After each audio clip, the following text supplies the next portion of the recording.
हम पहुंचे हैं केंद्रीय प्रवक्ता जैविक एसेस का राजू महतो के पास। और जब से जयराम महतो ने नॉमिनेशन किया है तब से उसको टॉर्चर किया जा रहा है। और राजू महतो से ही जानना चाहेंगे, जैसे कि आज एक उपायुक्त द्वारा एक नोटिस जारी किया है, उसका विषय में क्या बोलेंगे?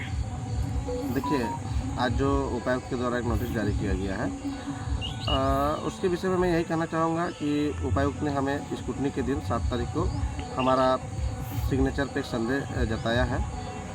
नॉमिनेशन के दिन हमने उपायुक्त के वहाँ पे 3 सेट जमा किया था हमारे केंद्रीय अध्यक्ष जयराम महतो के आदेशानुसार, और 3 में से हमारा 2 सेट हमारा सफल रहा है। और उसमें से हमारे जो प्रस्तावक हैं उन प्रस्तावों के ऊपर हमें उन्होंने एक नोटिस दिया है कि हमारे जो भी प्रस्तावक हैं उन प्रस्तावों का जो हस्ताक्षर है उस पर एक संदेह जताया गया है। एक प्रस्तावक को भी जेल भी भेजा गया है। हाँ, हमारा एक प्रस्तावक संजय महतो जी अभी जेल चले गए हैं, तो उसको लेकर के अभी हम लोग उस पर चर्चाएँ कर रहे हैं, प्लानिंग कर रहे हैं। इसको लेकर हम कल डीसी महोदय जी से मिलेंगे और हम उनसे यह आग्रह करेंगे, जो भी जुडिशरी का एज पर नॉर्म्स जुडिशरी के हिसाब से हम प्लान करेंगे कि हमारे उस प्रस्ताव को उचित दिन 7 तारीख के दिन या तो उनको ला करके सिग्नेचर लिया जाए, या फिर कोई भी पदाधिकारी के द्वारा पदाधिकारी उस तक पहुंचा करके वहां से भी सिग्नेचर वेरिफिकेशन करवा सकते हैं। प्रस्ताव के साथ साथ जयराम महतो भी क्या शामिल होंगे? नहीं, ऐसी कोई बात नहीं है। आप नोटिस को अच्छा से देखेंगे तो नोटिस में साफ साफ लिखा हुआ है कि टाइगर जयराम महतो को उनके मोबाइल पे 2 बार संपर्क किया गया, लेकिन किसी कारण से उन्होंने अपना फ़ोन नहीं उठाया पाया, तो उसे जस्ट इन्फॉर्मेशन देने के लिए नोटिस जारी किया गया है।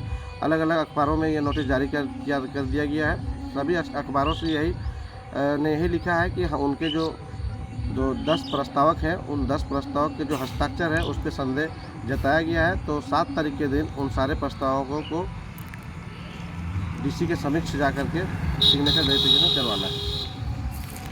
और आगे क्या रणनीति रहेगी आप लोग? आगे की रणनीति हम लोग चल रही है, हम लोग का डिस्कशन हो रहा है, बातें चल रही है कि नॉमिनेशंस के बाद जैसे जो अभी हमारा स्कूटनी का दिन है 7 तारीख को, जिसमें संदेह जताया गया हस्ताक्षर पे, वो क्लियर हो जाने के बाद जिस दिन टाइगर जयराम के नाम पे छाप मिल जाएगा तो फिर हम लोग खूब धूमधाम से तैयारी करना शुरू कर देंगे।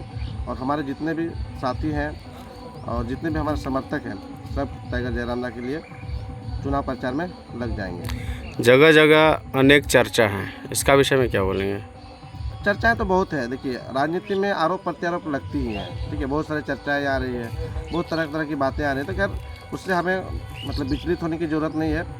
हमारा टाइगर जयराम का नॉमिनेशन क्लियर हो जाएगा, उसके बाद जैसे उनका छाप मिल जाएगा तो हम उस पर फोकस करेंगे। मैं आपके चैनल के माध्यम से हमारे जितने भी समर्थक हैं मैं सबको ये आग्रह कर रहा हूँ कि अफवाहों पर ध्यान ना दें। इधर उधर विचलित करने वाली बातें बहुत सारी चीज़ें आएंगी, तो उस पर विचलित ना होकर आपको अपने सेनापति, आपको अपने राजा, आपको अपने लीडर के ऊपर भरोसा करना होगा और उस लीडर के लिए अपने आप को तैयार करना होगा कि उसको हम कैसे जिता सकते हैं। और किसी भी तरीके से गिरिडीह लोकसभा हमें फतेह करना है, वो जेबी केसेस का बकेट में जाएगा और जेबी केसेस वहाँ से लीड करेगी। सभा स्थल से ही जयराम महतो कहीं निकल गए, तो क्या जयराम महतो का ऊपर क्या कुछ कार्रवाई हो सकता है क्या?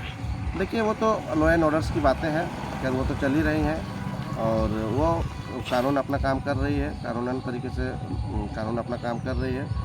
और रह गई बात कि सभा स्थल से जो भी घटनाएं घटी, ठीक है, तो उसको लेकर के विशेष मुझे भी इन्फॉर्मेशन नहीं मिला है, ठीक है। खैर जो भी है, मैं तो आपको आपके चैनल के माध्यम से ये बता दूं कि एक आदमी जेल में रह के भी चुनाव लड़ सकता है।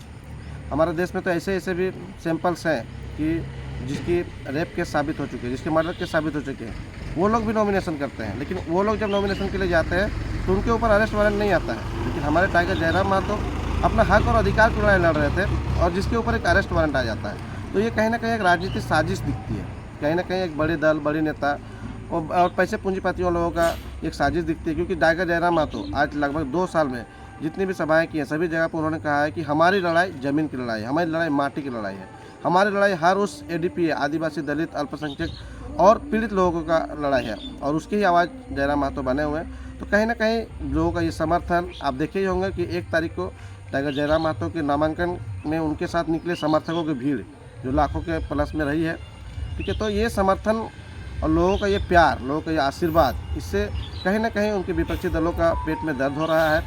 तो वो अपनी तरीके से नहीं आ पा रहे, इसलिए उन्होंने उसे अपना दूसरा हथकंडा अपनाया कि किसी तरह टाइगर जयराम का नॉमिनेशन कैंसिल कर दिया जाए या फिर टाइगर जयराम को नॉमिनेशन से पहले रोक दिया जाए। मैं आपको बता देना चाहता हूँ कि 1 तारीख को जब नॉमिनेशन करना था तो टाइगर जयराम महतो ने इसका अनाउंसमेंट लगभग 1 महीना पहले ही कर दिया था। 1 महीना पहले करने के बाद वो जगह जहाँ पे सभाएँ कर रहे थे, लेकिन ठीक 1 तारीख को नॉमिनेशन से पहले 30 अप्रैल को रात को उनको अरेस्ट वारंट का नोटिफिकेशन आता है, नोटिस आता है कि आपको अरेस्ट करने के लिए आदेश आया। तो आप मुझे बताइए, जबकि ये केस 2022 का था, तो इस 2 साल में कभी ये केस क्यों नहीं आया? सिर्फ नामांकन के 1 दिन से पहले किसी के पास इस तरह से अरेस्ट वारंट आना, ये कहीं ना कहीं एक साजिश का, षड्यंत्र का एक चाल दिख रहा है। कहीं ना कहीं कोई पार्टी, कोई दल या कोई प्रशासनिक विभाग किसी से मिल करके हमारे केंद्रीय अध्यक्ष टाइगर जयराम महतो को अरेस्ट करना चाहता है ताकि उसका नॉमिनेशन रद्द हो जाए। तो मैं लोगों से ये पूछना चाहता हूँ कि क्या ये सही हो रहा है? एक इस लोकतांत्रिक देश में एक लोकतांत्रिक तरीके से नॉमिनेशन करने वाला एक बंदा, ठीक है, उसके ऊपर अरेस्ट वारंट आया है, 2022 का अरेस्ट वारंट है, तो इतने दिनों पहले क्यों नहीं उसको नोटिफिकेशन दिया गया? अगर यदि उसको नोटिफिकेशन पहले मिल जाता तो बिल्कुल वो उस पर अपना बेल ले लेते, जो भी कानूनी प्रक्रिया होती है वो ले लेते। लेकिन नॉमिनेशन से 1 दिन पहले इस तरह का घटना एक तरह से देखा जाए तो कहीं ना कहीं साजिश है। इसमें किसको दोषी माना जाएगा? देखिए, दोषी तो हम कहेंगे कि क्योंकि वो गिरिडीह लोकसभा से लड़ रहे हैं और उनके जो ओपिनियंट हैं, उनके जो कंपटीटर हैं, उसमें मैं इंडिया गठबंधन के भी लोग हैं और एनडीए के भी हैं। अब देखने वाली बात यह है कि अभी साजिश की हम लोग पता कर रहे हैं, आखिर कहाँ से ये सब साजिश हो रहे हैं, किसने किया है। कोई बात नहीं, बहुत सारे डिटेल्स आ गए हैं, समय आने पे हमारे केंद्रीय अध्यक्ष अपने जुबान से इन सब चीज़ों को व्याख्या करेंगे और लोगों को सामने बताएंगे।